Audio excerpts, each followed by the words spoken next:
구약성경 전도서 11장 1절부터 2절까지의 말씀을 우리 다 같이 마음 모아 합독하겠습니다. 너는 내 떡을 물 위에 던져라. 여러 날 후에 도로 찾으리라. 7에게나 8에게 나눠줄지어다. 무슨 재앙이 땅에 임하는지 내가 알지 못함이니라. 아멘.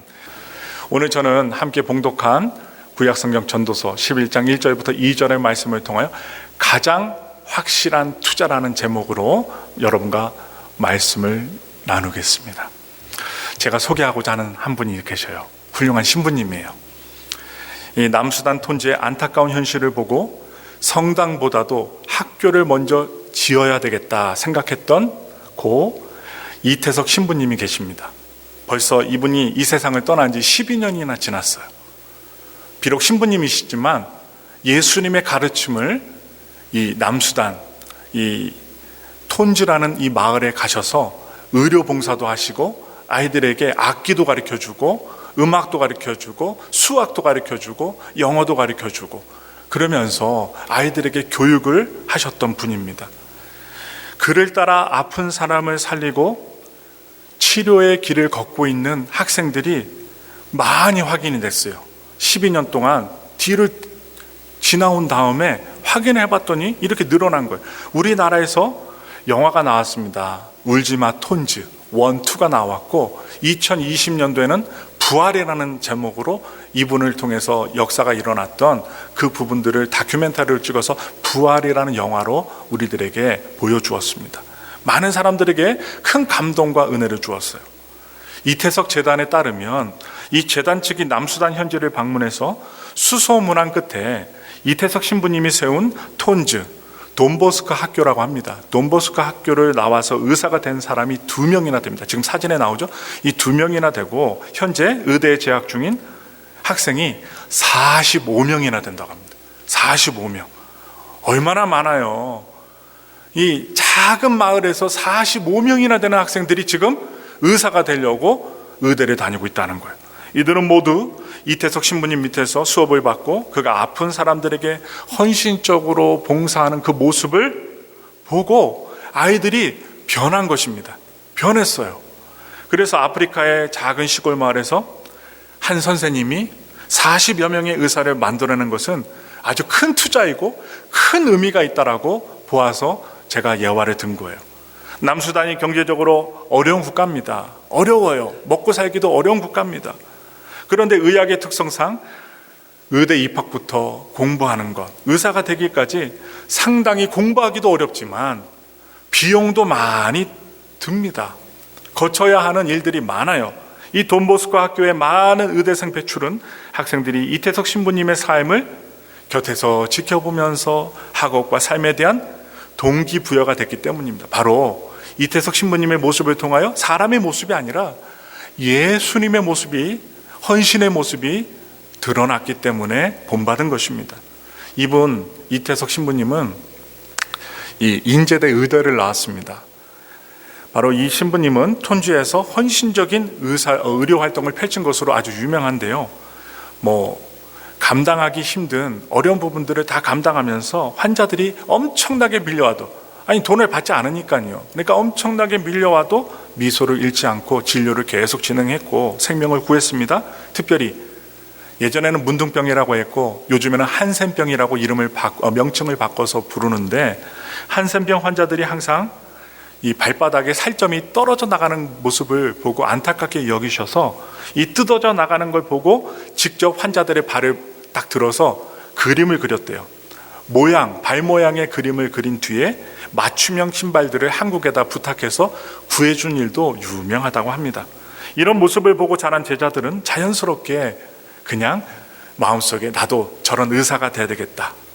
그런 마음을 품었을 뿐만 아니라 아픔을 공감해 줄 수 있는 사랑 깊은 예수님의 십자가 사랑을 전해주는 이 의사, 사랑을 전하는 의사가 되기로 결심합니다. 그리고 꿈을 품었습니다.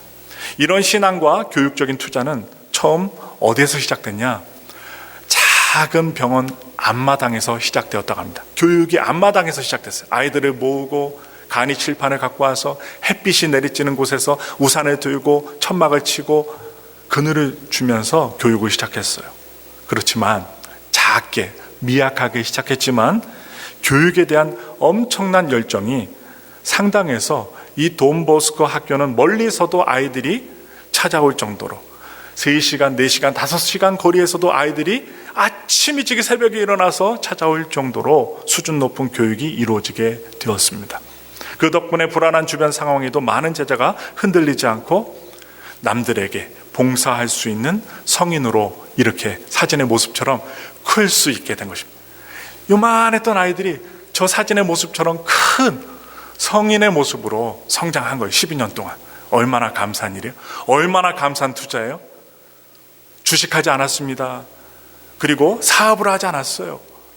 말씀을 전하고 예수님의 사랑을 전하고 아픈 사람들에게 이 이태석 신부님이 갖고 있었던 의술을 행하면서 사랑을 실천했더니 40명, 45명의 아이들이 의대에 진학하고 2명의 의사가 배출되는 놀라운 일이 벌어진 것입니다.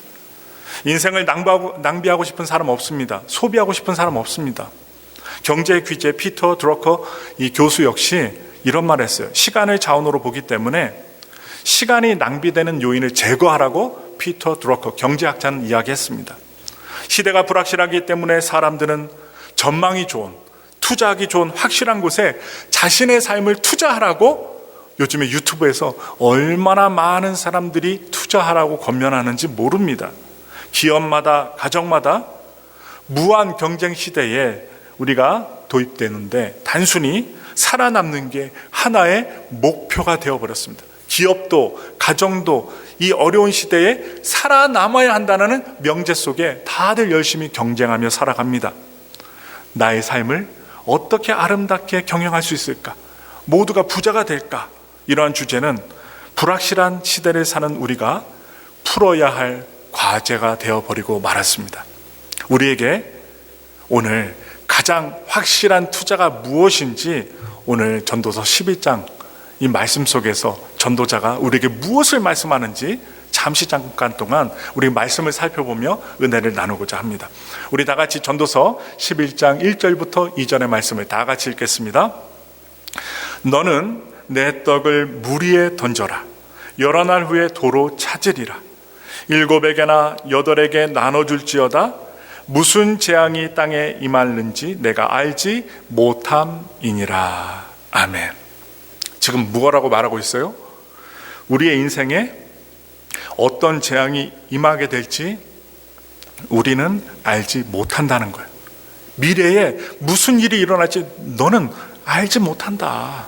이렇게 말해주고 있습니다. 미래가 어떻게 될지 예측하는 것은 매우 힘든 일입니다. 많은 사람들이 예언하지만 빗나가면 그만입니다. 맞으면 어떻게? 다들 막 추앙하고 환호하지만 대다수가 틀린다는 거예요.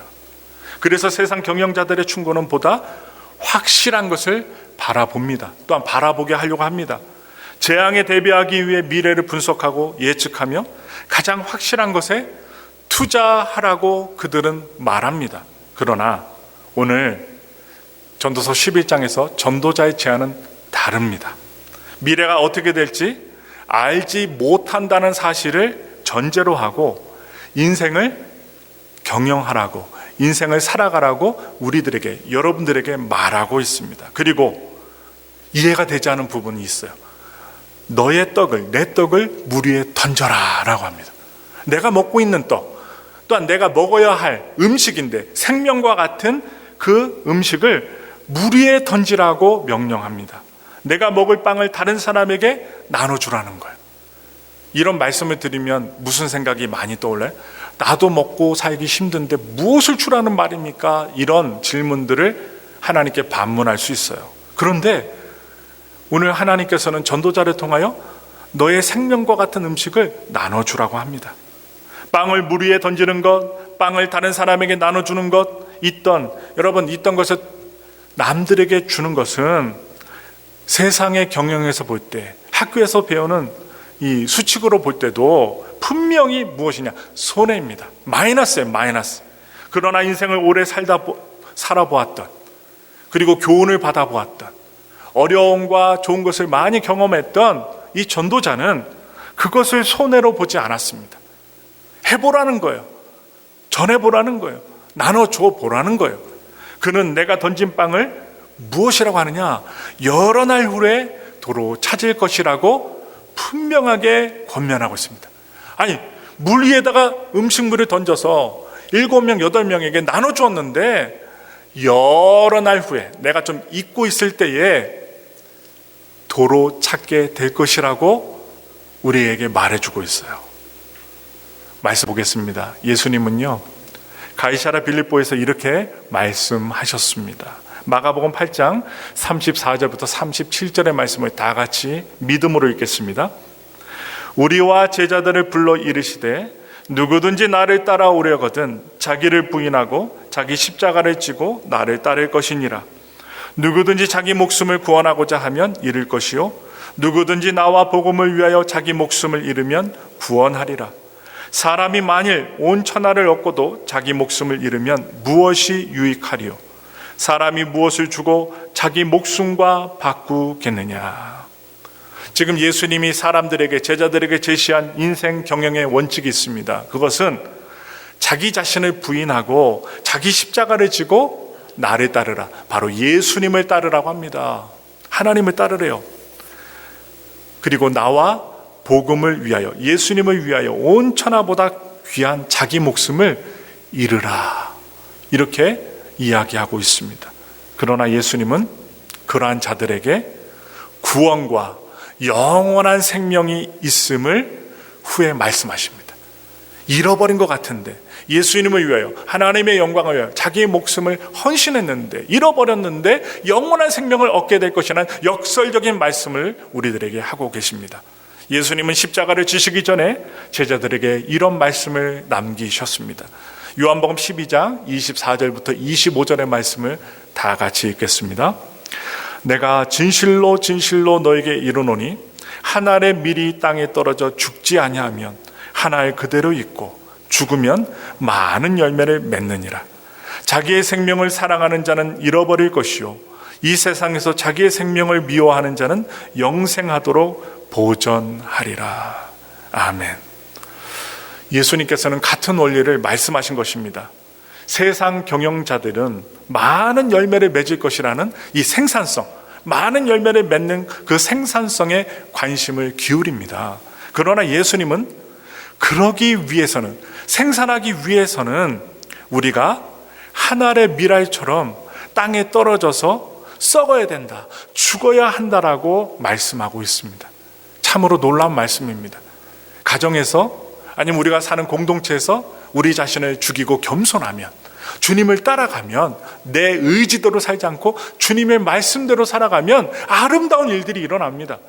남편을 살리고 아내를 살리고 자녀를 살릴 수 있어요. 내 아집과 고집이 하늘을 찌르면 주변에 사람들이 없습니다. 왜냐? 자기 고집만 너무나도 주장하기 때문입니다. 자기 말만 하는 사람들에게는 사람들이 가까이 가지 않아요. 누구에게 가까이 갑니까? 자기를 죽이고 들어주는 사람에게 가는 것이에요. 여러분도 그렇지 않습니까? 누구를 가까이 하십니까? 자기를 죽이고 남을 존대하는 사람을 우리가 좋아합니다. 자기 자신만 드러내고 내 말만 들어달랬는데 누가 그와 함께 하겠습니까? 예수님 뿐이에요. 예수님만 그를 구원하기 위해서 가까이 계십니다. 그래서 한 알의 밀알처럼 우리가 죽어져야 한다라고 말씀하셔요. 다른 사람을 위해 자신의 삶을 희생하는 것, 그것은 빵을 오늘 물 위에 던지는 행위와 동일합니다. 그것은 믿음이 있을 때 비로소 가능한 행동이에요. 여러분들이 오늘 이 시간 놀러 가지 않고 주님 앞에 시간을 들여서 예배 드리는 것, 빵을 물 위에 던지는 것과 같습니다. 예배를 드리기 위해서는 머리도 감아야 돼요. 세수도 해야 돼요. 옷도 입어야 돼요. 정성을 갖다가 들여서 이 장소에 와야 됩니다. 공을 들여야 한다는 거예요. 어떤 분들은 이것 때문에 못 오시는 분도 있어요. 머리를 감아야 되고 시간도 들여야 되니까 아유 귀찮아서 못 가겠다. 그런 분도 계십니다. 우리가 대통령을 만날 때 어떻게 하겠습니까? 이 머리가 산발된 채 바이든을 만나러 가실 분 계십니까? 아무도 없어요. 지금 당선된 윤석열 대통령이 대통령 5월 9일 날 취임한 다음에 미국에 왔어요. 그것도 엘파소에 온다고 합니다. 그것도 대통령이 되었으니까 그 대통령을 만나러 아리랑마트에 큰 단상을 차려서 연설하러 온다고 하는데 머리가 이렇게 어떻게 해요? 구멍이 이렇게 자다가 일어나갖고 완전히 구멍 난 상태로 파자마 바람으로 아니면 쪼리 신고 슬리퍼 신고 질질 끄면서 어떻게 해요? 대통령 만나는 사람 절대로 없을 것입니다. 창피해서 어떻게 해요? 머리를 감고 또 감고 냄새 날까봐 향수까지 뿌리고선 윤석열 대통령을 만나러 올 것입니다. 예를 든다면 하물며 전능하신 하나님, 우리의 인생의 주관자가 되신 하나님을 만나러 오는 예배 자리에 우리가 그냥 올 수가 있느냐고요. 몸 단장하고 마음도 단장하고 주님 내 인생을 주관하여 주시옵소서, 주님은 나의 주인이 되십니다 고백하며 나올 수 있는 믿음의 신앙인들이 이렇게 예배 나올 수 있다는 거예요. 여러분, 우리는 희생해야 됩니다. 하나님 앞에 충성할 수 있는 일꾼이 돼야 돼요. 그 믿음이 있을 때 우리는 행할 수 있어요. 세상 사람들은 그것을 신앙의, 여러분, 시간의 재능의 낭비라고 하고 아무것도 아닌 일에 왜 시간을 쓰냐고 합니다. 어리석은 손해를 보지 말라고 합니다. 그러나 자신이 가진 가정, 소중한 것을 깨닫는 자는 가정을 위해서 힘을 씁니다. 하나님의 은혜가 소중한다는 것을 안 분들은 하나님의 영광을 위해서 충성합니다. 그러므로 우리가 가장 소중한 것을 주님의 복음과 다른 사람들을 위해 드리는 것은 영원한 것을 위한 가장 확실한 투자라는 거예요. 확실한 투자. 그것은 보물을 하늘에 쌓아두는 것이기 때문입니다. 없어지는 것이 아닙니다. 하나님은 잊지 않으십니다. 졸지도 않고 주무시지도 않는 분입니다. 우리가 하나님께 행하는 것들은 하나님이 결코 잊지 않으십니다. 여러분, 우리 기억을 생각해 보세요. 우리는요 깜빡깜빡해요. 누가 준 선물도, 누가 준 은혜도 한 10년만 지나면 가물가물합니다. 좋나 안 좋나 가물해요. 또 질병에 걸려서 치매에 걸려봐요. 아들도 딸도 남편도 아내도 못 알아보는 인생이 우리 인생입니다. 얼마나 마음 아픈지 몰라요. 신방을 갔는데, 병원에 갔는데 딸이 왔어요, 아들이 왔어요. 근데 치매에 걸려서요 눈만 깜빡깜빡하고 계세요. 이빨이 없어요. 80이 넘고 90이 넘고 100살이 됐는데 숨은 안 끊어졌기 때문에 어떻게 합니까? 배는 고프니까요, 이가 없으니까 그냥 이렇게 하면서 눈만 깜빡깜빡하고 계세요. 간호사들이, 요양사들이 입에다가 어떻게 해요? 죽 넣어주면 사는 거예요. 그리고 주사 넣어주면 사는 거예요. 근데 돈이 없어서 유지를 못하면요 죽습니다. 그게 우리 인생이에요. 한국에 있을 때 성도님들과 함께 요양원에 갔을 때 얼마나 마음이 아픈지 몰라요. 아, 하나님 저렇게 인생을 마감하지 말게 하소서. 하나님 그냥 잠자다가 하나님의 나라에 가게 하소서. 100살을 살든 200살을 살든 하나님 건강한 정신 갖고 주님 잘 섬기고 충성하다가 주님 천국 가게 해주시옵소서. 저는 우리 성도님들이 그렇게 살아가시길 기도하고 있습니다. 여러분, 200살 살아도 뭐합니까? 눈만 깜빡깜빡하고 아무것도 못 알아보고 브레인이 브로큰 됐는데, 뇌가 망가졌는데 아들도 못 알아보고 아내도 못 알아보는 인생이 우리 인생입니다. 그렇기 때문에 우리가 살아가는 시간 동안에 하나님이 우리들에게 말씀하시는 거예요. 네가 건강할 때, 가지고 있을 때 나눠주라는 거예요. 나누며 살라는 거예요. 그러면 나중에 언젠가 너에게 다시 돌이킬 것이라는 것, 바로 하나님께서 하실 것이라는 것입니다. 전도서 11장 4절부터 5절 말씀 보겠습니다. 풍세를 살펴보는 자는 파종하지 못할 것이요 구름만 바라보는 자는 거두지 못하리라. 바람의 길이 어떠함과 같이 아이벤 자에 대해서 뼈가 어떻게 자라는지를 내가 알지 못한 같이 만사를 성취하시는 하나님의 일을 내가 알지 못하느니라. 전도자는 우리들에게 말합니다. 우리 인간이 만사를 성취하시는 하나님의 일을 알지 못합니다. 여러분들은 아이를 낳으셨습니다. 뱃속에 아이가 있었습니다. 그런데 아이가 뼈가 자라고 머리카락이 자라고 눈이 자라고 손가락이 자라는 거 우리는 모릅니다. 하나님이 자라게 하십니다. 아이가 딱 태어났어요. 아이가 자라는데요, 저도 느끼는 바지만요 무럭무럭 자랍니다. 어릴 때는 좀 더디 자란 것 같은데 중고등학생만 되면 엄청나게 먹습니다. 뒤돌아보면 또 냉장고를 엽니다. 그리고 먹습니다. 그리고 나서 아침에 되면 어떻게 키가 훌쩍 커 있습니다. 목소리도 변했어요. 예전에는 아주 카랑카랑한 목소리인데 남자였다면 성인의 그 나이가 되면 어떻게 될까요? 목소리에 변성기가 와서 사춘기가 지나갈 때 아버지 하는 거예요.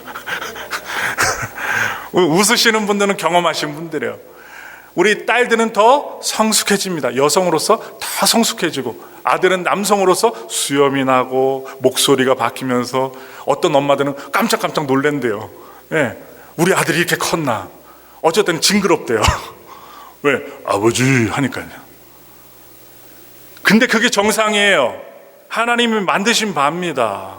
하나님이 보이지 않게 우리의 몸에 프로세스를 주입하셔서 성장하게끔 하시는 하나님의 놀라운 은혜는 거예요. 그래서 우리가 컸잖아요. 여러분들 마음속에 어린 시절 생각해 보세요.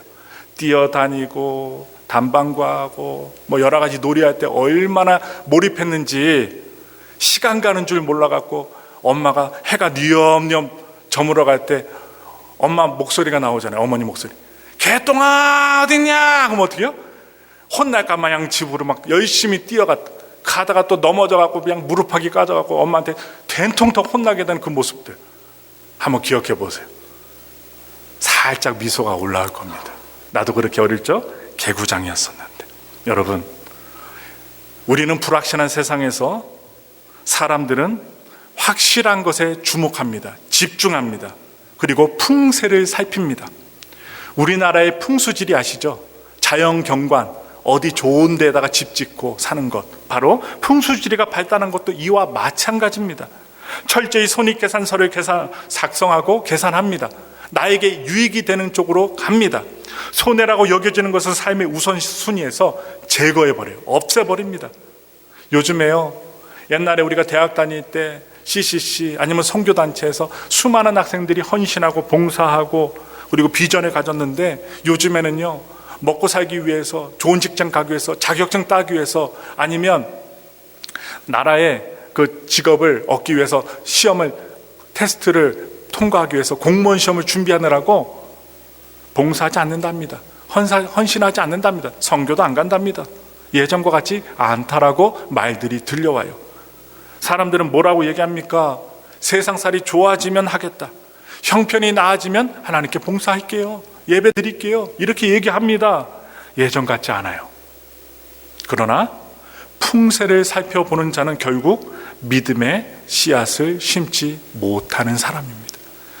만사를 성취하시는 하나님의 일을 기대하기보다는, 환경을 바라보기 때문에 풍세를 살피기보다는 바로 만사를 성취하시는, 눈에 보이시진 않지만 우리의 인생을 주관하고 붙들어 가시는 하나님의 더 큰 일을 주목하는 안목을 키워야 한다는 것을 오늘 전도서에서 말씀하고 있습니다. 우리 다 같이 전도서 11장 6절의 말씀을 읽겠습니다. 너는 아침에 씨를 뿌리고 저녁에도 손을 놓지 말라. 이것이 잘 되는지 저것이 잘 되는지 혹 둘이 다 잘 되는지 알지 못함이니라. 우리는요, 우리가 하는 모든 일이 잘 되기를 바랍니다. 그래서 무슨 단어를 줘요? 만사형통. 손대는 일마다, 하는 일마다 다 잘 되길 바라요. 그러나 어느 것이 성공할지 아니면 잘 안 될지 실패할지는 아무도 모릅니다. 그래서 오늘 전도자는 성공과 실패에 연연하지 말고 아침에 일찍 부지런히 일어나서 씨를 뿌리고 저녁에도 손을 놓지 말라고 합니다. 지금 텃밭에서 이제 날씨가 좋아져서 일하시는 분들은 아침에 일찍 일어나서 해 뜨기 전에, 아니면 해가 중천에 또 뜨거워지기 전에 열심히 일하고, 해가 또 지기 전에 어떻게 해요? 또 열심히 일하시는 우리 성도님들 계실 거예요. 왜? 그렇게 해야지 상추도 먹고 밭에 있는 채소도 따먹을 수 있기 때문입니다. 사람들은요, 실패를 두려워합니다. 실패할까 봐 성공에 연연해합니다. 성과를 내기 위해 밤낮 없이 일을 합니다. 그러면서 일하는 즐거움을 잃어버립니다. 아침에 씨를 뿌리고 저녁에도 손을 놓지 않는 이 꾸준함, 성실함보다 실패하지 않기 위해 일에 매달리는 것일지도 모릅니다.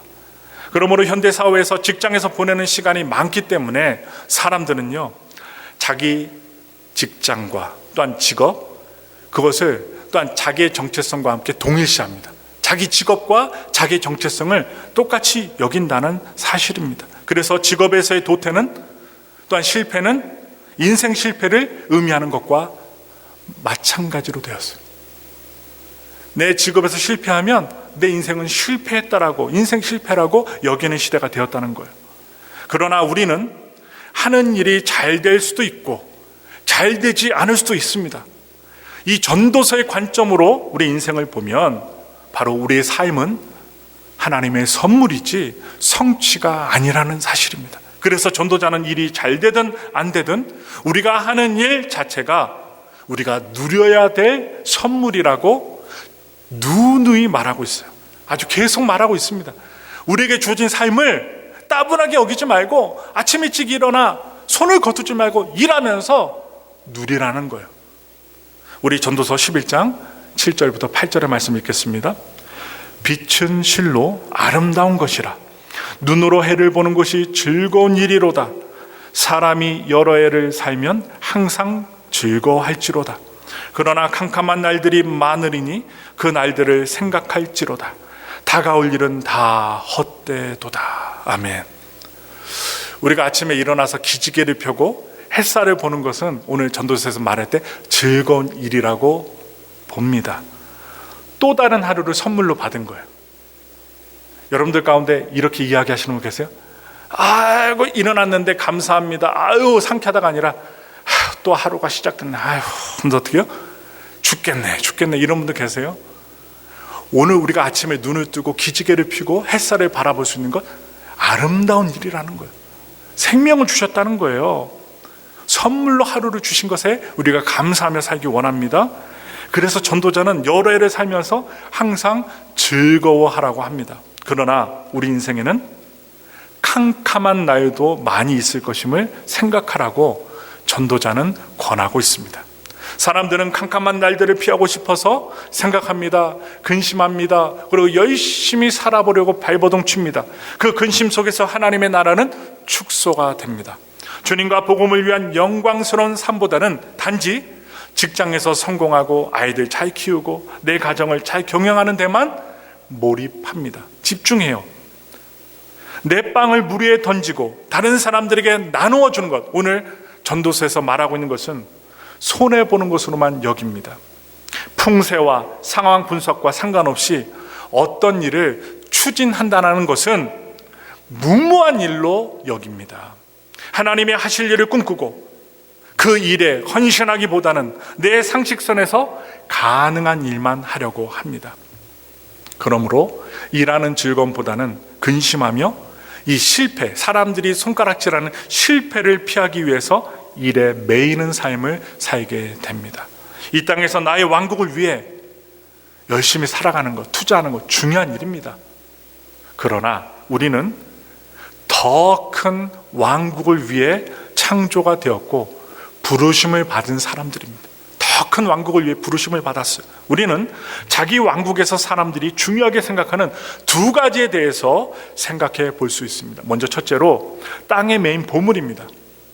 이 땅에서의 물질이나 성공을 나의 보물로 삼아야 되겠다고 의식적으로 결심하는 사람은 없습니다. 그러나 눈에 보이는 이 땅의 가치들이 우리를 얽매이고 구속하게 된다는 것이에요. 그러므로 우리가 물질에 매이면 안 됩니다. 그리고 두 번째로 자기 왕국에서 사람들이 중요시하는 것이 있어요. 그것은 걱정에 이끌린 필요입니다. 필요. 걱정해서 필요한 것을 계속 구매하고 생각하는 거예요. 먹을 것, 입을 것, 편한 것 등등 우리에게 필요한 것들이 너무나도 많습니다. 그런데 우리가 필요한 것에만 집중하게 되면 하나님과의 사귐이나 그리고 다른 사람과의 교제는 불가능해집니다. 우리가 너무 물질주의로 살면 사람들과의 관계가 깨어져 버리고 만다는 사실입니다. 필요에 집중하면 할수록 더 필요한 것들이 눈에 보인다는 사실이에요. 여러분 만족해 보셨어요? 만족이 끝이 없는 게 우리 인간의 욕심입니다. 그 필요를 채우기 위해 애쓰고 걱정하는 삶이 우리의 삶 속에서 무한 반복이 된다는 사실이에요. 그러므로 세상의 경영의 원칙은 더 소유하기 위해, 더 부자가 되기 위해 효율적인 삶을 살라고 말합니다. 그러나 하나님께서 우리에게 제안하는 가장 확실한 투자는 더 나누고 섬기기 위해 희생하라고 합니다. 나누고 희생하면요 우리의 영혼에 복이 임합니다. 세상이 줄 수 없는 뿌듯함이 임합니다. 여러분, 우리 자녀에게도 좋은 일을 하면 우리 가슴에 뿌듯함이 임하는 것처럼 하나님이 하라는 일을 행하면 세상에 돈으로 살 수 없는 우리 가슴 속에 고이 간직할 수 있는 하나님의 영광이 뿌듯하게 임하는 거예요. 세상은 최고가 되어 살아남으라고 합니다. 그러나 성경은 자기 십자가를 지고 죽으라고 합니다. 세상은 나의 행복에 집중하라고 말합니다. 그러나 성경은 이웃을 내 몸과 같이 사랑하라고 말합니다.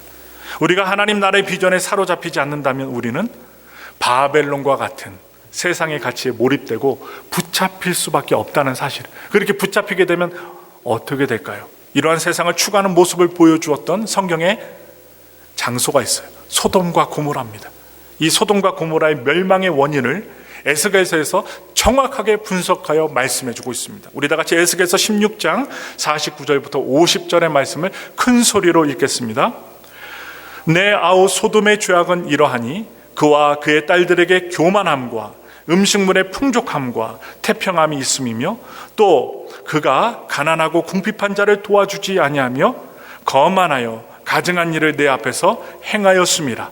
그러므로 내가 보고 곧 그들을 없이 하였느니라. 소돔과 고모라의 멸망 원인은 바로 교만함이 있습니다. 하나님이 우리 인생을 주셨고 우리 인생을 풍요롭게 만들어 주셨는데 감사하지 못하고 나누지 못하는 것, 바로 교만함입니다. 그러므로 음식물의 풍족함과 태평함에도 불구하고, 전쟁이 없어요. 음식물이 풍족합니다. 먹고 살기 좋은 때를 주셨습니다. 그러함에도 어려운 사람들을 도와주지 않는 거만함과 방자함을 성경에서 지적하고 있는 것입니다. 하나님이 풍요를 주셨어요. 잘 살게 만들어 주셨어요. 그리고 태평하게 만들어 주셨는데 나 자신만을 위해서 사는 사람들, 결국 무엇을 향해 가는가? 거만함에 취하여 가증한 일들을 행한다는 것. 너무나도 탐욕의 사람들이 많은 음식과 풍요로움에 살다 보니까 어디에 눈을 뜨게 되느냐?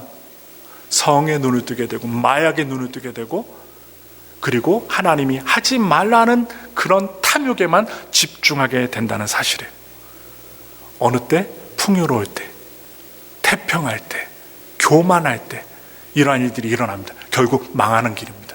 로마가 왜 망했습니까? 탐욕 때문에 망했습니다. 여러분, 마지막으로 전도자는 이렇게 말합니다. 전도서 11장 9절의 말씀입니다. 청년이여, 내 어린 때를 즐거워하며 내 청년의 날들을 마음에 기뻐하여 마음에 원하는 길들과 내 눈이 보는 대로 행하라. 그러나 하나님이 이 모든 일로 말미암아 너를 심판하실 줄 알라. 아멘. 이 땅에서 우리가 추구하는 나의 왕국이 우리 인생의 전부가 아니라는 것입니다. 지금 우리가 살아가는 게 다 전부가 아니에요. 우리에게 장차 하나님 앞에 서게 될 날이 옵니다. 누구나 죽습니다. 시간이 흐르고 나이가 들어서 우리의 생명이 다하는 끝나는 날이 이 땅에서 있어요. 그때 우리의 영혼은 하나님의 심판 앞에 갈 것입니다. 그때 믿음이 있는 자들은 천국에 갈 것입니다. 영원한 나라를 소유하게 될 것입니다. 그렇기에 우리 인생은 이 땅의 작은 왕국이 아니라 더 큰 하나님 나라, 그 왕국에 초점이 맞추어져야 한다는 것. 여러분, 우리는 오늘 이 자리에 앉아있고 강대상에 서 있으면서도 내일 죽는다는 생각 안 합니다. 저도 우리 아버지가 돌아가실 줄 몰랐어요. 그런데 때가 되니까 돌아가시더라고요. 그 죽음 앞에 장례를 치르면서 나도 언젠가는 아버지처럼 하늘나라 가는 때가 있겠구나, 그 생각하게 되더라고요. 아버지 마지막 장례를 치르면서. 저는 형제들이 없습니다. 저는 이제 혼자이기 때문에 항상 기도해 왔던 것이 있었어요. 하나님, 제가 형제도 없고 사촌들만 있는데 제가 장례 치를 때 아들 하나 혼자뿐이니까 하나님 저를 도와주세요. 그래서 2015년도에 하나님 응답해 주셨어요.